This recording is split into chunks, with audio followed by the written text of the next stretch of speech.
G'day and welcome to Crossing a Cloth Stitch Trail with Jenny Brandis. This technique gives a filled-in crossing.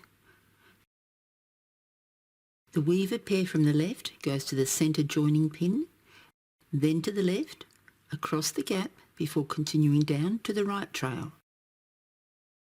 The weaver pair from the right trail goes to the centre joining pin, then down to the bottom pin before continuing down the left trail. Cross stitch the two weaver pairs at the centre joining pin. Put up the pin, tension, cross, twist, cross. Bring in the left passett pair and cross, twist, cross. Add a pin twist, put up the pin and tension.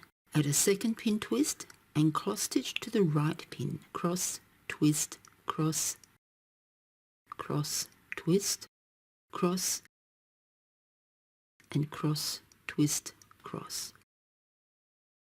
Add two twists and put up the pin. Close the pin with cross, twist, cross. That pair becomes the right passives.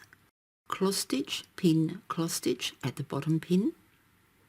The right pair becomes the weaver pair for the right trail and the left pair for the left trail.